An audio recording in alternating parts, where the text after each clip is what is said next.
Hello दोस्तों। आज हम पढ़ने जा रहे हैं बायोलॉजी का second chapter sexual reproduction in flowering plants. Pushpi पादपों में लैंगिक जनन। तो जहाँ पे पुष्पी पादप मतलब पुष्प के बारे में बात करना मीन्स एंजियोस्पर्म। जहाँ पे पुष्प आ जाए समझ जाओ कि एंजियोस्पर्म के बारे में हमें बात करना है। और पुष्प एक लैंगिक जनन है। पुष्प जो है वो एक लैंगिक जनन है। ठीक है। पुष्प की खेती करना फ्लोरिकल्चर कहलाती है। पुष्प की खेती करना फ्लोरिकल्चर कहलाती है। और पुष्प पुष्प की संरचना बना के अभी देखते हैं इसमें पुष्प में कौन कौन से भाग होते हैं, पुष्प में क्या क्या होता है। तो अगर हम पुष्प बना कर देखें तो उसमें कैसी संरचना बनती है आप देखो। पुष्प का सबसे निचला भाग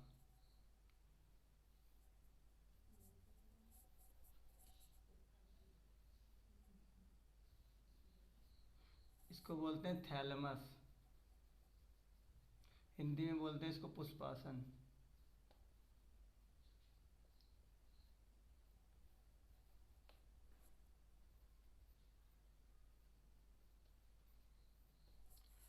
फिर यहाँ से पुष्प के अंदर के सबसे संरचना निकली होती लंबी,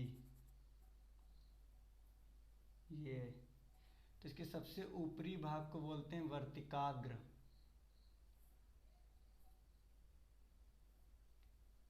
वर्तिकाग्र।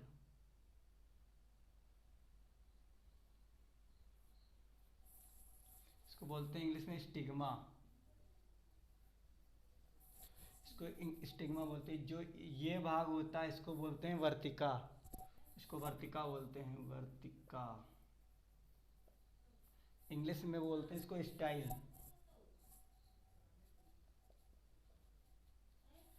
और जो ये इसका नीचे वाला भाग होता है, ये जो फूला हुआ, इसको हम लोग बोलते हैं अंडाशय।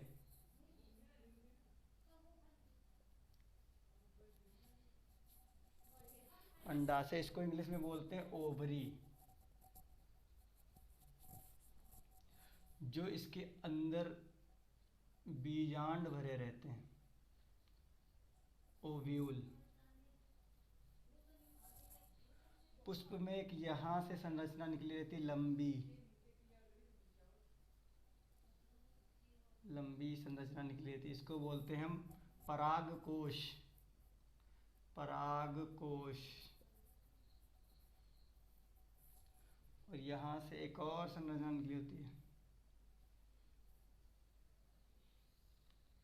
हम लोग इसको बोलते हैं फिलामेंट। हिंदी में इसको बोलते हैं पूतंतु।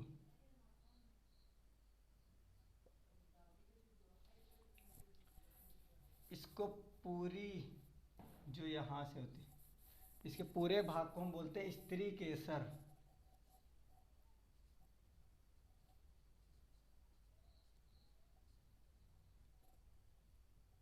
स्त्री केसर बोलते हैं। जब ये एक में होगा स्त्री केसर, अगर जो यहाँ पे बंच, यहाँ पे भी बहुत सारे होंगे,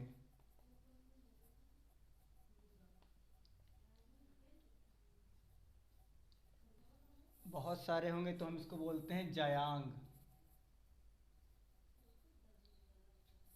जयांग। इसको इंग्लिश में बोलते हैं गाइनोशियम।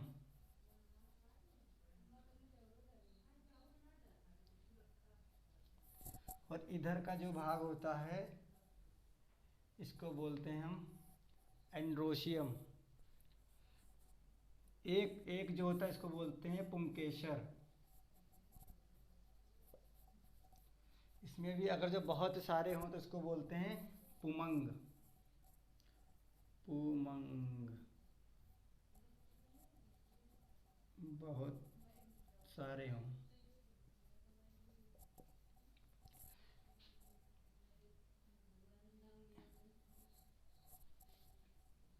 पुष्प, उसमें यहाँ कुछ पंखुड़ी नुमा निकली रहती है ऐसे।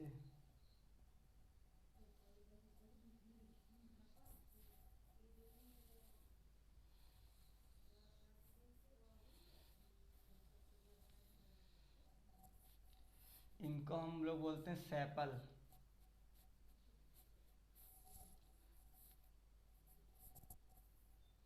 अब हम पुष्प की परिभाषा और पुष्प की संरचना के बारे में पढ़ेंगे। तो पुष्प की परिभाषा होता है, पुष्पी पौधों में लैंगिक प्रजनन का स्थल पुष्प होता है। पुष्पी पौधों में पुष्प मीन्स पुष्पी पौधों में लैंगिक प्रजनन का स्थल पुष्प होता है। जो लैंगिक जनन होगा वो पुष्प का स्थल होता है, पुष्प स्थल होता है। पुष्प की संरचना, पुष्प की संरचना तो होता है, पुष्प में एक व्रंत होता है, पुष्प में एक व्रंत होता है जिसे पुष्प व्रंत कहते हैं, जिसे पुष्प व्रंत कहते हैं। पुष्प में एक व्रंत होता है जिसे हम पुष्प व्रंत कहते हैं। और दूसरा पॉइंट है, व्रंत युक्त पुष्प साव्रंत कहलाता है। व्रंत युक्त पुष्प साव्रंत कहलाता है। क्या होता है? व्रंत युक्त पुष्प साव्रंत कहलाता है तथा व्रंतहीन पुष्प आवृंत कहलाता है। व्रंतहीन पुष्प आवृंत कहलाता है, तो व्रंत युक्त पुष्प साव्रंत कहलाता तथा व्रंतहीन पुष्प आवृंत कहलाता है। तीसरा भाग है हमारा व्रंत का ऊपरी भाग। व्रंत का ऊपरी भाग फूलकर तस्तरी नुमा संरचना बनाता है। व्रंत का ऊपरी भाग तस्तरी नुमा संरचना बनाता है। व्रंत का ऊपरी भाग तस्तरी नुमा संरचना बनाता है। अब हमने पुष्प में 4 चक्र होते हैं। पुष्प में 4 चक्र होते हैं। पहला होता है बाह्य दलपुंज, दलपुंज, पुमंग, जयंग। तो बाह्य दल में क्या होता है? बाह्य दल होता है पुष्प के, बाह्य दल होता है पुष्प का सबसे बाहरी चक्र, जिसकी इकाई बाह्य दल होती है। पुष्प का सबसे बाहरी चक्र बाह्य दल होता है, जिसकी इकाई बाह्य दल होती है। दूसरा चक्र होता है पुष्प बाह्य दल, दलपुंज बाह्य दल के अंदर का भाग होता है, जिसकी इकाई दल होती है। दलपुंज बाह्य दल के अंदर का भाग होता है, जिसकी इकाई दलपुंज होती, जिसकी इकाई दल होती है। पुमांग की इकाई स्त्री केसर होती है, इसको इंग्लिश में बोलते हैं एंड्रोशियम। और जयांग, जयांग की इकाई अंडब होती है।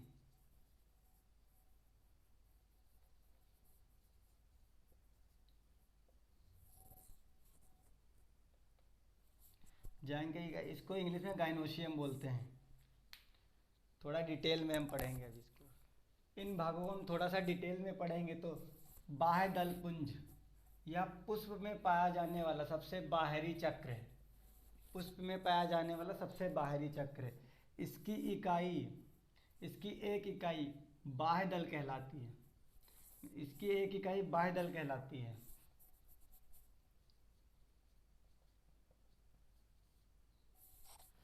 तथा दल हरे रंग के होते हैं। दल हरे रंग के होते हैं। बाह्य दल हरे रंग के होते हैं।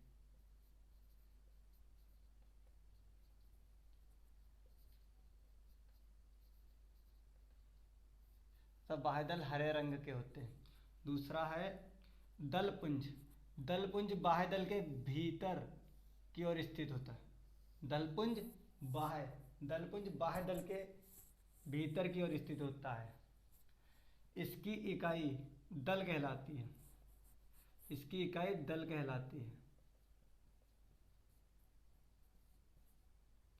दल रंगीन होते हैं। दल कैसे होते हैं? रंगीन होते हैं, क्योंकि ये आकर्षक होते हैं इसलिए दल रंगीन होते हैं। पुमंग, पुमंग की इकाई पुंकेसर होती है। पुमंग की इकाई क्या होती है? पुंकेसर होती है। ये पुष्प के नर जननांग है। पुमंग जो है पुष्प की इकाई पुंकेसर होती है। ये पुष्प के नर जननांग है। किसके हैं? पुष्प के नर जननांग है। आवश्यक अंग होते हैं तथा आवश्यक अंग होते हैं। ये पुष्प के नर जननांग हैं तथा आवश्यक अंग होते हैं। पुंकेसर का निर्माण परागकोश योजी और पूतंतु से होता है। पुंकेसर का निर्माण परागकोश योजी और पूतंतु से होता है। पुंकेसर का निर्माण परागकोश योजी पूतंतु से मिलकर बना होता है। परागकोश में परागकण या लघु बीजाणुओं का निर्माण होता है। परागकोश में परागकण या लघु बीजाणुओं का निर्माण होता है। परागकण या लघु बीजाणुओं का निर्माण होता है। तीसरा जयांग, चौथा है जयांग। यह पुष्प का मादा जननांग है। पुष्प का मादा जननांग है। ये क्या है? जयांग है पुष्प का मादा जननांग है। इसकी इकाई अंडप, इसकी इकाई अंडप या स्त्री केसर, अंडप या स्त्री केसर होती है।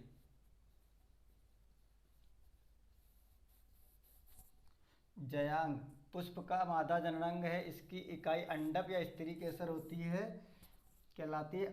अंडप के 3 भाग होते हैं। अंडप क्या कहते हैं? 3 भाग होते, वर्तिकाग्र, वर्तिका, अंडाशय। अंडाशय, वर्तिका, वर्तिकाग्र, अंडाशय, इसको अब डिटेल में बताते हैं हम। तो अब देखते हैं, अंडाशय, वर्तिका, वर्तिकाग्र, अंडप का फूला हुआ भाग अंडाशय कहलाता है। अंडप, वर्तिका, वर्तिकाग्र, अंडप का फूला हुआ भाग अंडाशय कहलाता है, जिसमें बीजांड, इसमें बीजांड बीजांडसन पर लगे होते हैं, जिसमें बीजांड बीजांडसन पर लगे होते हैं। अंडपों के शीर्षों पर परागकण ग्रहण करने वाली, अंडपों के शीर्षों पर परागकण ग्रहण करने वाली संरचना वर्तिकाग्र तथा वर्तिका के द्वारा लगी रहती है, तथा वर्तिका के द्वारा लगी रहती है। अब है या निषेचन क्या होता है? नर तथा मादा युग्मक के संलयन को निषेचन कहते हैं। नर तथा मादा युग्मक के संलयन को निषेचन कहते हैं। वीडियो अच्छी लगी हो तो लाइक करें, सब्सक्राइब करें, कमेंट करके बताएं कि कैसा पढ़ाया हमने।